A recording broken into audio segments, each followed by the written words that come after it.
Hey, welcome back, guys. So, it's Rob here. We've had a pretty exciting month in Pokemon Go. We have a new raid boss, Cresselia. We had an official Meltan quest come out. It's been really good. We also had Let's Go Eevee and Let's Go Pikachu released, which were pretty fun to play. Honestly, I kind of like them a lot. I think it's a good step in the right direction for the series, although, it would have been nice if they went like full integration with the some of the features and made it like a true console game, kind of like the handhelds. But for now, we had the new special research that gave us an actual Meltan, not just Ditto pretending to be Meltan.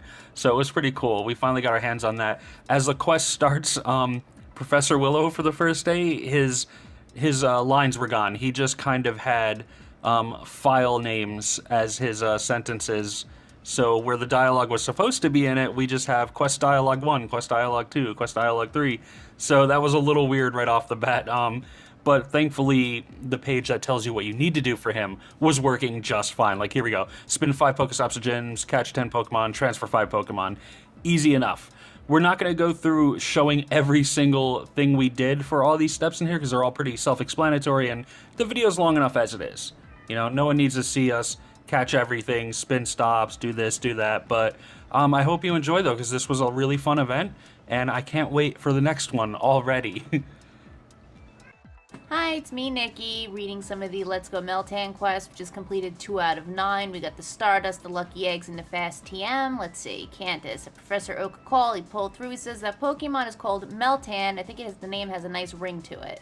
Professor Oak got this information through an ancient text found in his archives. Let's see, what luck. Know what the Professor Oak is my instructor, is his role model. It's opinion that Meltan's a mythical Pokemon. And let's see, name isn't much, and we gotta see what Ditto can do for us. So let's see if Ditto can figure something out. Let's see, observation's the best way forward. We'll roll up our sleeves and get some work done. Let's task. Catch a Ditto, win 2 gym battles, and defeat 2 raids. Thankfully, we had a quest that you could pick up from Pokestops that would give you a Ditto, and it was real easy. Well, kind of easy, I guess, depending on how your aim is. You had to make an excellent throw, and if you did that, you were rewarded with this Pidgey, which was guaranteed to be a Ditto. So it made it a lot easier, though a lot of people still struggle with excellent throws. To me, it depends on what kind of Pokemon I'm trying to catch. Some of them, the hitboxes are way more generous than others, and depends on their distance from the camera and so forth. But it was pretty easy, though. Got it first day. It was pretty easy to catch a Ditto this time around. And here we are completing the Let's Go 3 out of 9 Meltan quests. Let's claim our reward and get our special research complete. Let's see. Excellent work. The Ditto you helped me analyze is transformed into Meltan before. Let's see. He was able to transform and let me analyze it up close. He was very helpful, though he couldn't replicate some of the finer details. It seems like the memory's fading away. But he was able to say that he has a liquid metal body with a nut-like head and a tail that looks like a power cord. So they're assuming he's electric and steel type. In order to make more progress, we have to catch 5 steel type, 5 electric type, and earn 5 candies walking with your buddy. Professor really likes these tasks. Let's see, 4 out of 9.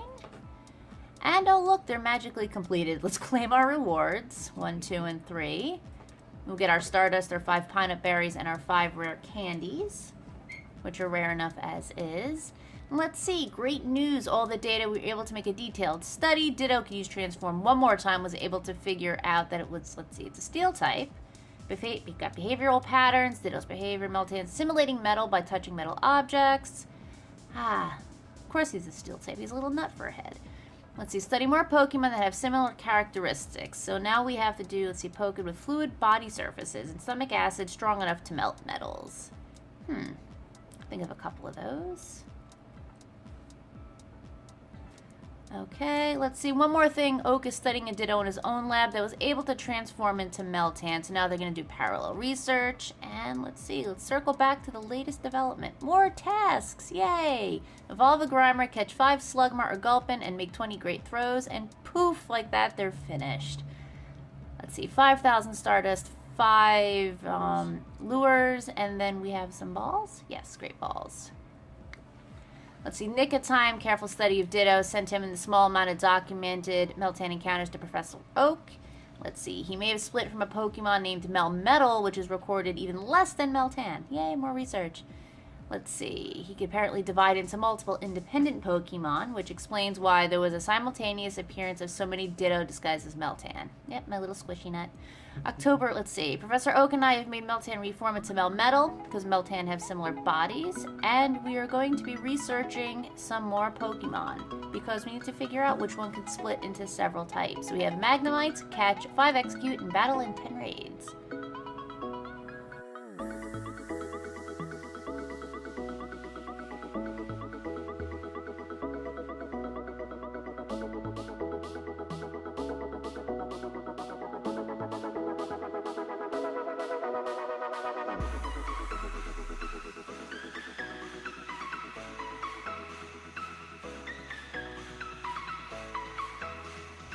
And here we go, completing our Let's Go Meltan 6 out of 9 3 rewards. We're going to get a Silver Pinette Berry, a Steel Coat, and 10 Ultra Balls.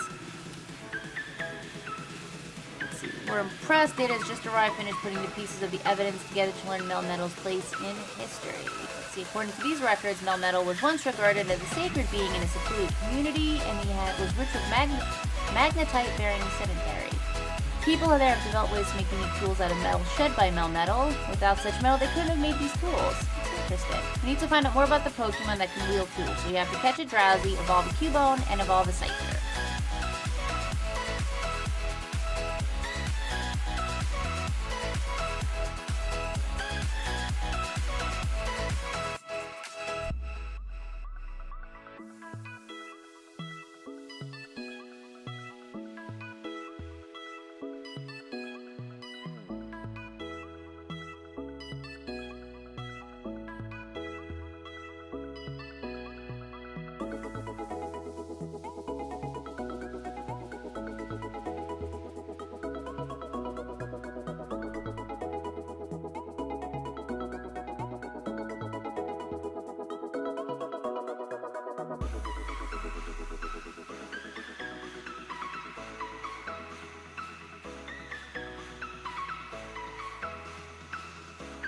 And here we go, Meltan 7 out of 9 for our 10 Ultra Balls, our 1, which TM is that? Charge TM, and then 3 Premium Raid Passes. Important piece of news, the ancient text. Also, there was a mysterious box that was excavated at the same time the text was found. There was nothing in the box but a rusty lump of metal that has similar properties to Meltan. Perhaps exposing the box to the natural environment can cause something to happen. Open air has an extremely different effect on what's inside the box. To have a clue about the lump of metal by delving into the world of Pokemon. You gotta catch 2 Omanyte, or Kabuto, 2 Lolip or Anorith, and an Aerodactyls.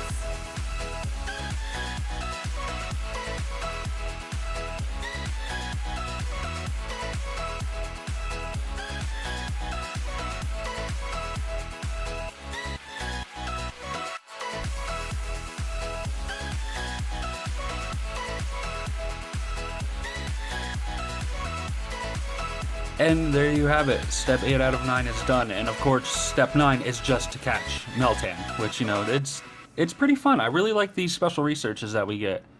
It'd be nice if we got them a little more frequently, but not everyone plays every single day, so I understand why they only do it every once in a while. And there we go. We have the official Meltan. He's a mythical Pokemon.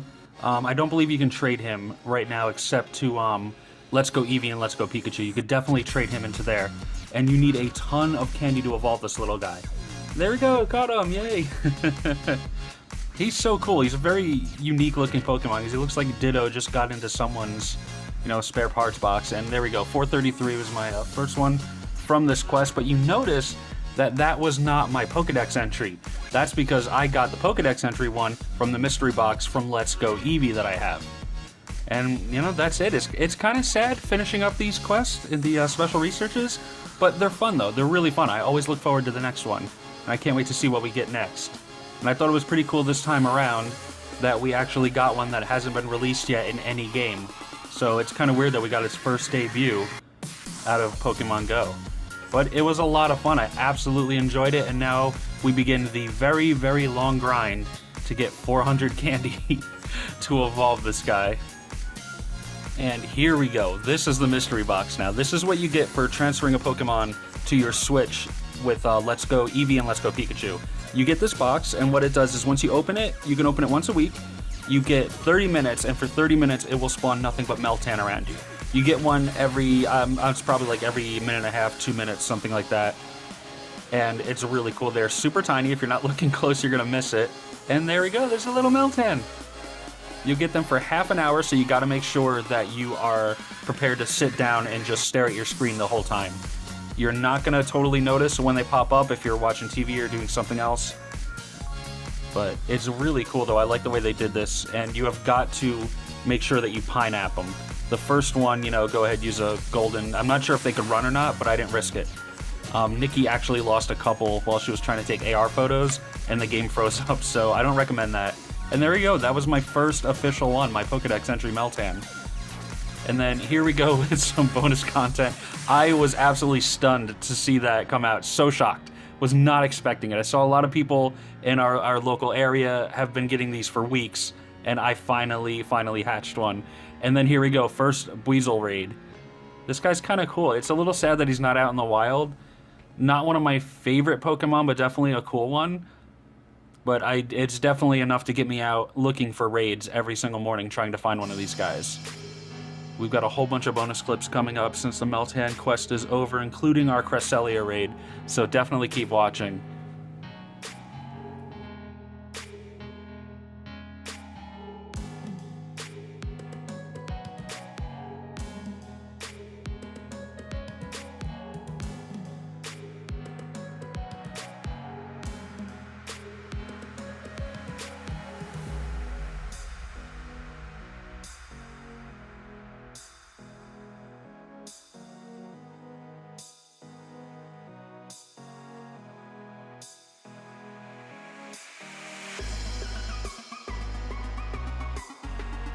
This is my first ever shiny Pikachu, and the great thing is, I caught a shiny Pikachu and a shiny Eevee the day that Let's Go Pikachu and Eevee came out. I don't have footage of the Eevee because my gacha, the wristband that can catch Pokemon for you, that caught it on the way to the store for me. When I got there, I opened up my game and was shocked to see a shiny Eevee, and then we had gone to Menlo Mall afterwards for some food, and as we left, I got my first ever shiny Pikachu. And here's a Badoo hatching, my Pokedex entry Badoo.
And here's our very first Cresselia sighting. We had someone in our local group tell us that it was down in Perth Amboy at the ferry slip, so we headed over there right away. Yep, real quick, fast, and in a hurry.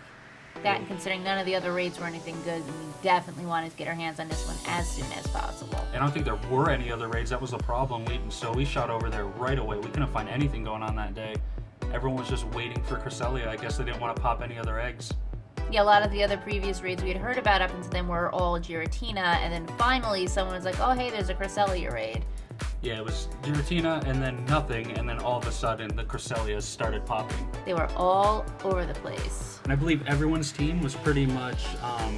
Agrons and Metacrosses with Meteor Mash. Pretty much it. Yep. That's all we saw every time we did a Cresselia raid that night. I think, what did we do, 3 of them? I think we did 3 of them. The first raid, we actually, as you can see, we maxed out at 20 people, so it was definitely a lot easier to take her down than we would have expected, considering we all had a full party. Yeah, I think there was, at least 2 groups? Maybe 3 going in? There was 2, possibly 3, but we were definitely in the first group as soon as the egg hatched.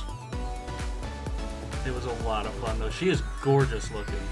The only thing that weirds me out about her is her little mouth. It's like, I don't know why I'm not used to seeing that like in the original Pokemon games, and she's just sitting with this little smug smirk on her face. It just kind of irks me the wrong way, but it's not that It bad. wasn't a tough battle, though. As you see, I think both of us just went through one, and then the second one barely took any damage. Yeah, it was And that was definitely a lot easier. Well, we also had Meteor Mash, so. Yeah. And I believe this was the first one that you were lucky enough to catch, and I Yes. unfortunately did not. But I did make it up. I did catch one by the end of the night, so I didn't go away empty-handed. Yeah, we did, I think, 3 raids. I got 2 out of 3, you got 1 out of 3, but as long as we each got one, though, we were very happy. Yeah, you got the first 2, and then I got the last one while we were on our way to get stuff for Thanksgiving. And got some good pictures for our Instagram, too, which the link is down below in the description. Yes, please check it out. We post a whole bunch of fun pictures of our Pokemon, and there's also pictures of our cats. Yeah, lots of cats, because they interrupt our recording a lot, so we have to take pictures. Yeah, Lulu has been mentioned and spotted in some of our videos. She's quite insistent of having attention when it's inconvenient for us. Like all cats. Yep. I forgot how many balls you actually went through on this one. Oh, I don't remember. It's so nerve-wracking trying to catch a legendary for the first time. She's actually easier to take down, but like most legendaries, actually she may be on par with how hard it was to catch Giratina. Oh. She may be on a similar level. I know, I got 2 out of 3 the first night, and Giratina is just... I think I did catch the first 2 of him, but I had a lot more flea on me within, like, the first week. Yeah, he was very stressful. Hopefully Cresselia will be a little less so, though judging by our first few encounters with her, she may be just the same. But, you know, I don't know if she's going to be a battler, so I'm happy just having one for the Pokedex. Yeah, then again, it's like, I don't even know if she was actually a battler in the games, really. It's like she was more of just to have because she was so pretty. Yeah, I pretty much had her and used her for shiny hunting, Mm-hmm. because her shiny form is really cool looking, too. Yes, I do have one of those. Not in Go, unfortunately, because I don't think she's out. No, we don't have the shiny yet. They usually release a new legendary, and then a few months later when they bring it back for like a weekend or a week or whatever, or maybe just one day, that's when we get the shiny form of it. I don't know if they've ever had one that was shiny right off the bat. Well, they didn't have a shiny Giratina. We didn't get shiny Yeah. Mewtwo would have been Because nice. he just came out. Mewtwo's been out for a while though, so I was really surprised when they brought him back for a month that we weren't seeing shinies. But apparently they didn't. And there we go. First Cresselia, the Pokedex entry. Here's my first use of a Sinnoh Stone. I know that Magmortar's not technically the best one to go with right away. There's a lot better fighter options, but I like them, and I had 100% Magmar that I got out of a raid. So if you're looking for a Pokemon to fight with fire, he's not the best one to go. Definitely go with your legendaries, Ho-Oh, Moltres, or Entei, but still, I like the way he looks, and he's a perfect one, so I had to go for it.